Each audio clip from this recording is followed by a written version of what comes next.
My younger brother sold my sports car and gambled away every penny, losing it all, including my car.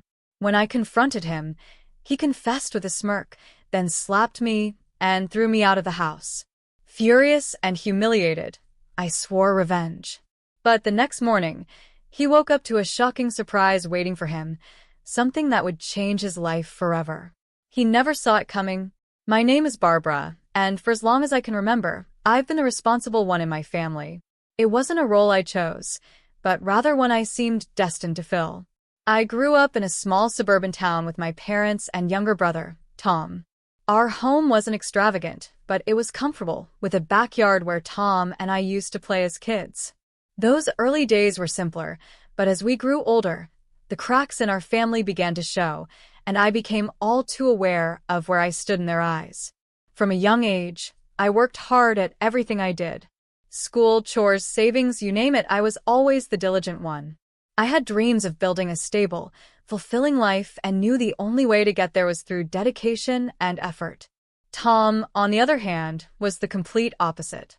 While I saved every penny for things I truly needed, like a laptop for school, Tom would spend whatever he could get his hands on. Even as a teenager, he was reckless, always chasing thrills.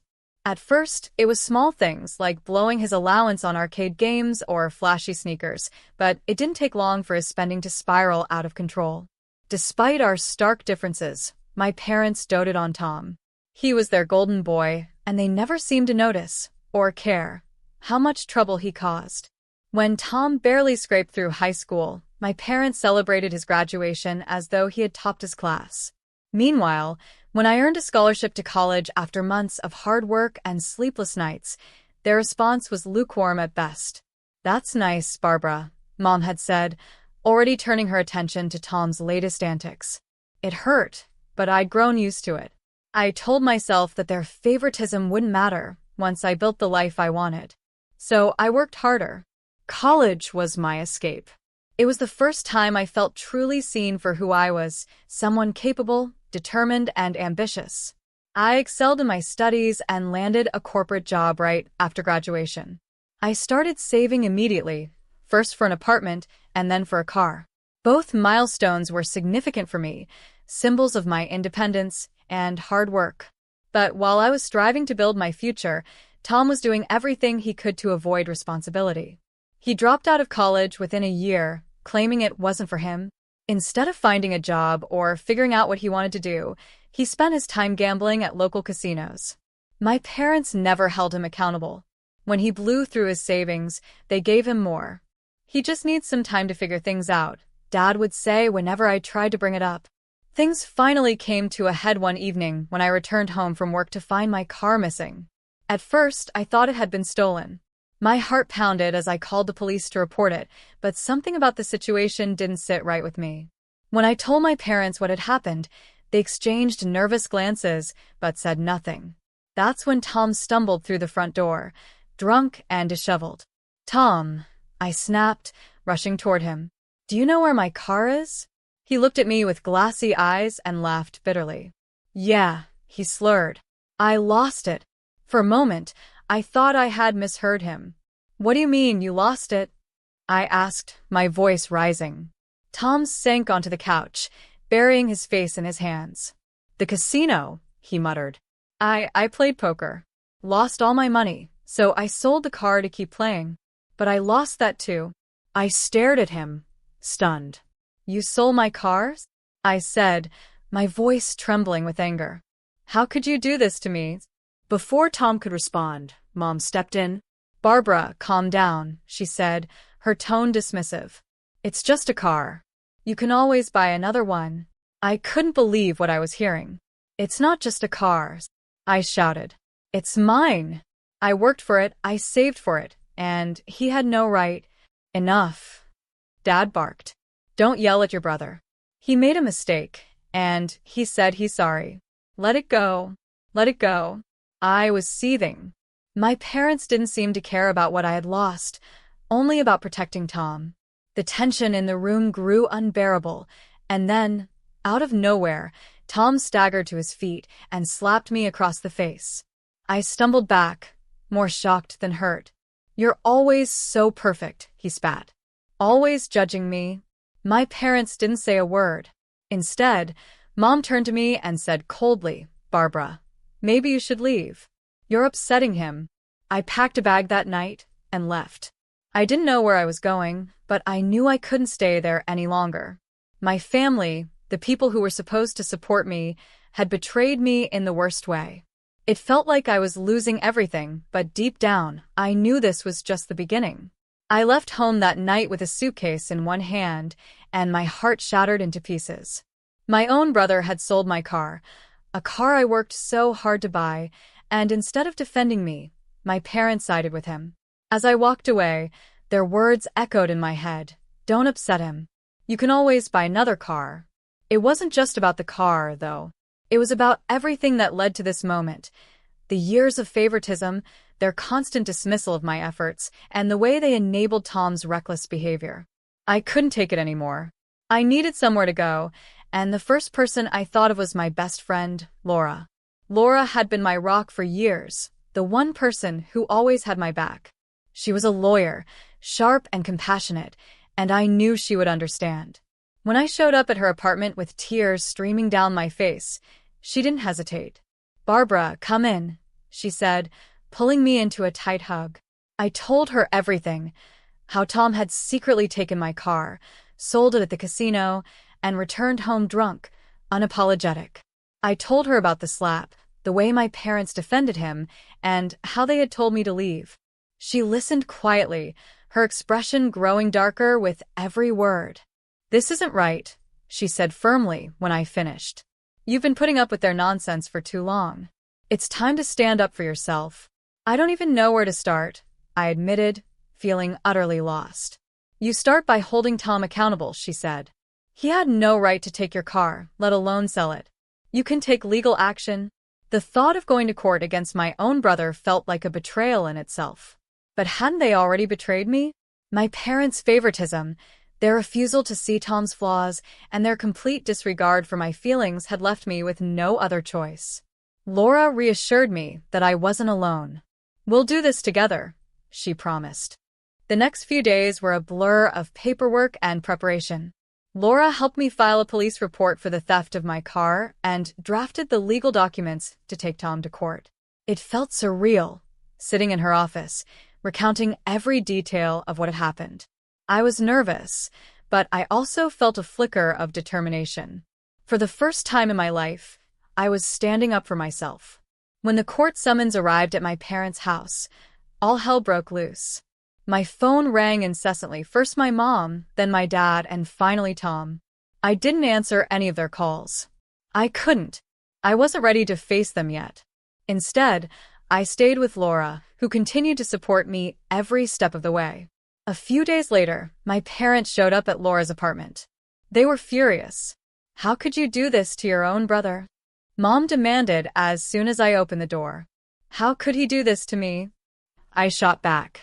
"He stole my car, sold it, and spent the money gambling. And you're defending him."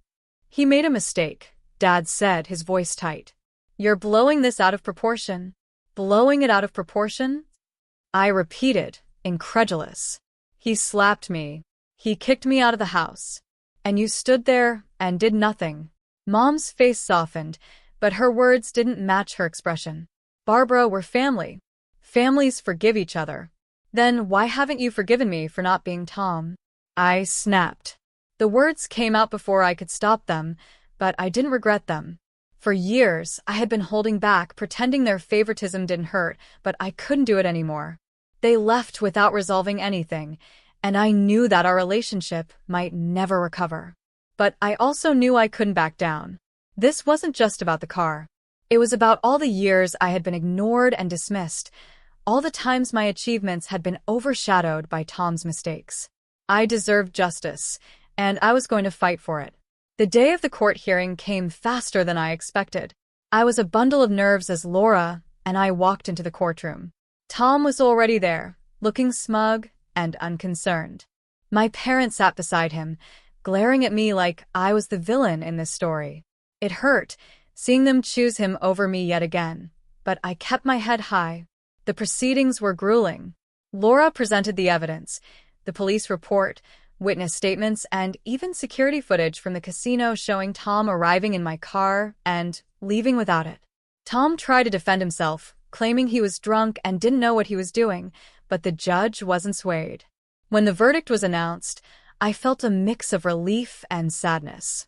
The judge found Tom guilty of theft and financial misconduct, sentencing him to community service and mandatory counseling for his gambling addiction. He was also ordered to repay the value of my car, though I knew that would take years. After the hearing, my parents approached me one last time.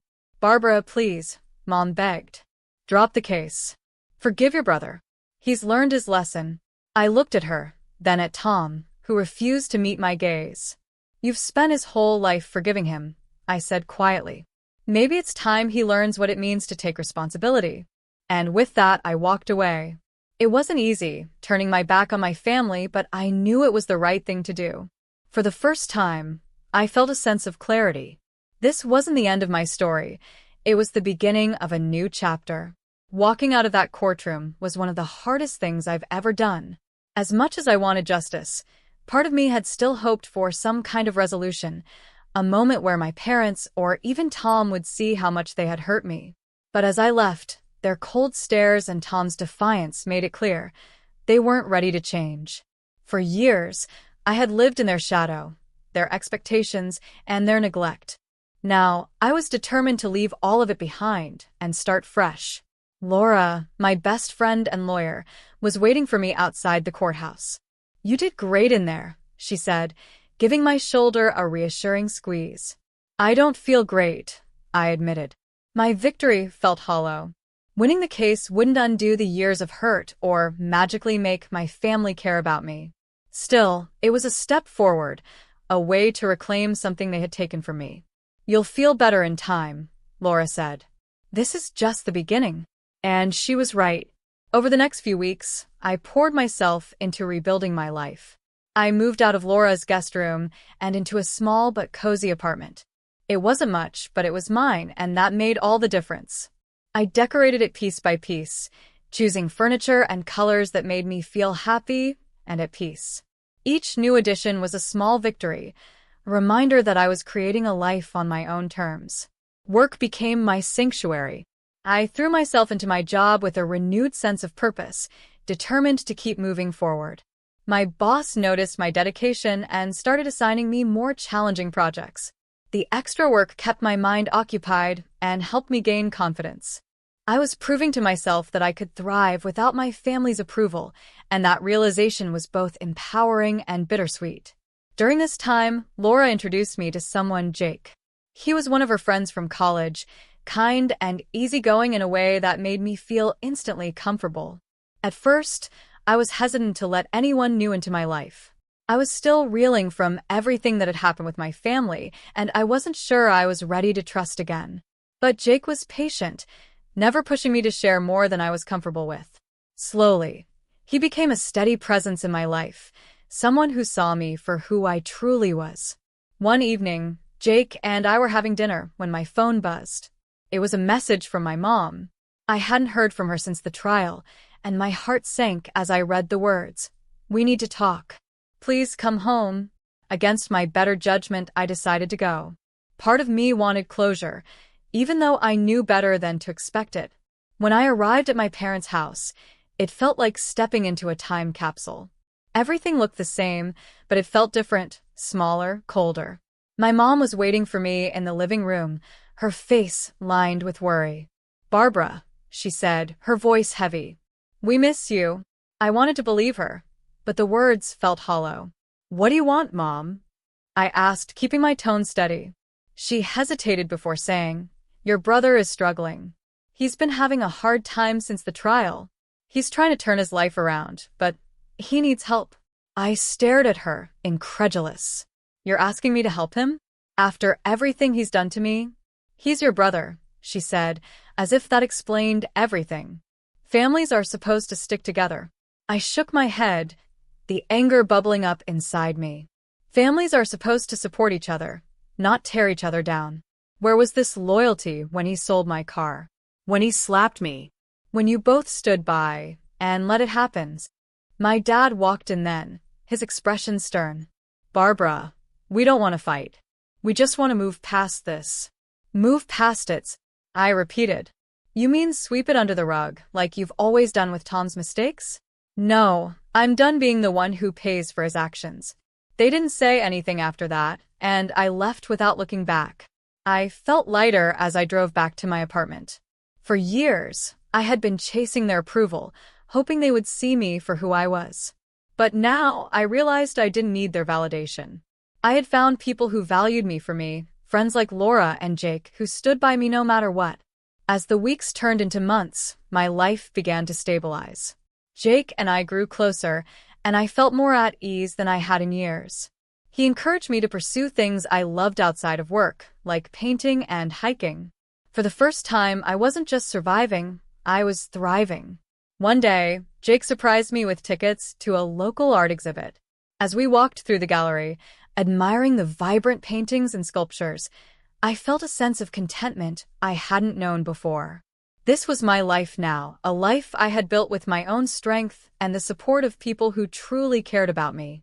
But just when I thought the past was behind me, it found a way to creep back in. One evening, as Jake and I were making dinner, I got another message from my mom. We're losing the house. Please help us. I stared at the screen, torn between anger and pity. The people who had pushed me away were now asking for my help. I didn't know what to do, but one thing was certain.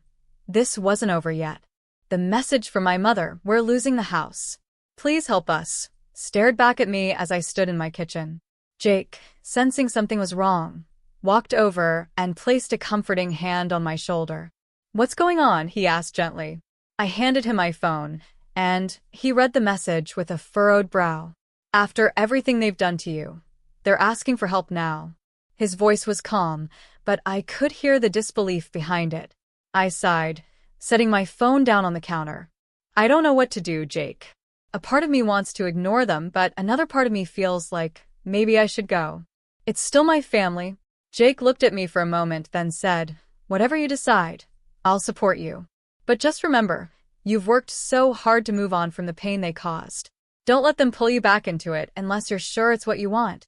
The next day, I went to their house. It wasn't out of obligation or guilt, but because I needed closure. I had to face them one last time. Not for their sake, but for my own. When I arrived, the house looked different. Less like the home I had grown up in, and more like a shell of what it once was. The lawn was overgrown, the paint was peeling, and there was an air of neglect that mirrored the state of our family. Mom greeted me at the door, her face etched with worry. Barbara, thank you for coming, she said, her voice soft. She led me inside, where Dad was sitting on the couch, his head in his hands. Tom was nowhere to be seen. We didn't know who else to turn to, Mom began, wringing her hands. The court fees, the debt from the car, and other things have piled up. We can't keep up with the mortgage payments anymore. I crossed my arms, my tone colder than I intended. What about Tom? Shouldn't he be helping you? Mom glanced away and Dad muttered, he's gone. Gone. I repeated, my voice rising. What do you mean, gone? He left, Dad said bitterly. Packed up his things and disappeared a few weeks ago. We don't even know where he is. I felt a strange mix of anger and vindication. After everything, Tom had abandoned them, just like I knew he would. He had always relied on their unconditional support, and now, when they needed him the most, he wasn't there. I should have felt sorry for them, but all I felt was exhaustion. And now you're asking me to fix this, I said, my voice steady. After years of dismissing me, ignoring me, and enabling Tom, you expect me to clean up the mess he left behind? Barbara, please, Mom said, tears welling in her eyes. We made mistakes, but we're still your parents. We're family. I shook my head, the weight of their words pressing down on me. You always used family as an excuse to forgive Tom, no matter what he did. But what about me? Where was your loyalty when he sold my car? When he slapped me? When you kicked me out of the house? They didn't have an answer, just silence. For years, I had craved their validation, their acknowledgement, but standing there in that moment, I realized I didn't need it anymore.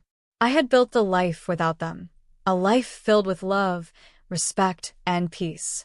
They had chosen Tom over me time and time again, and now they were facing the consequences of that choice. "I can't help you," I said finally, my voice firm but not unkind. "I've spent my whole life trying to earn your approval, but I'm done. You need to figure this out on your own." Mom sobbed quietly as I turned to leave, and Dad didn't say a word.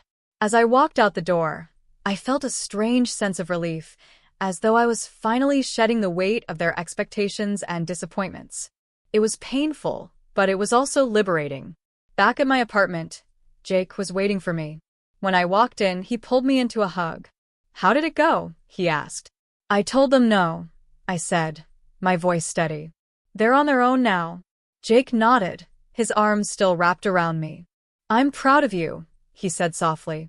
In the months that followed, I focused on building the life I had always dreamed of. Jake and I moved in together, and for the first time in years, I felt truly at peace. I threw myself into work, earning another promotion, and picked up hobbies that brought me joy: painting, hiking, and even taking cooking classes with Jake. My apartment became a home filled with love and laughter, a far cry from the toxic environment I had left behind. As for my family, I didn't hear from them again. Occasionally, I wondered what had become of them, if they had managed to save the house, if Tom had ever come back, but those thoughts became less frequent as time went on. They were part of my past, a chapter one had closed. One evening, as I stood on my balcony watching the sunset, Jake joined me, holding 2 glasses of wine. "To new beginnings," he said, raising his glass. "To new beginnings," I echoed, clinking my glass against his. The journey hadn't been easy. It had been filled with pain, betrayal, and heartbreak. But in the end, I had found something far more valuable: myself. For the first time, I was free, and I knew I had made the right choice.